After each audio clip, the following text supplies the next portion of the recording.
এক ফুটবলার একটি গোল করলেন আর সেই গোল নিয়ে পুরো বিশ্বের বিজ্ঞানীরাও গবেষণা শুরু করলেন। কি আশ্চর্য হচ্ছেন? আশ্চর্য হবারই কথা। যদিও ফুটবল নিয়ে বিজ্ঞানীদের কোনো মাথা ব্যথা নেই, তবে বিজ্ঞান আছে সবকিছুতেই। বুলেট ম্যান খ্যাত রবার্তো কার্লোস করেছিলেন সেই অবাক করা গোল।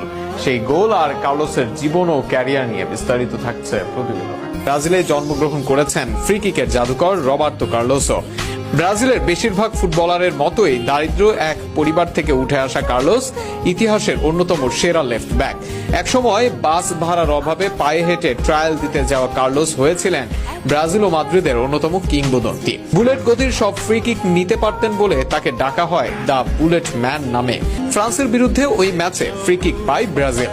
শটটি নেওয়ার আগে কেউ বুঝতে পারেননি কি হতে চলেছে, কারণ বলটি যেখানে বসানো ছিল সেখান থেকে সোজাসুজি গোলে মারা সম্ভব ছিল না।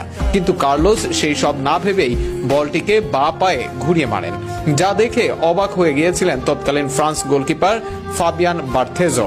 দেখে মনে হয়েছিল বলটি কর্নার ফ্ল্যাগের দিকে যাবে, কিন্তু সবাইকে অবাক করে বলটি বিপরীত দিকে ঘুরে পোস্টের গা ঘেঁষে গোলে ঢুকেছে।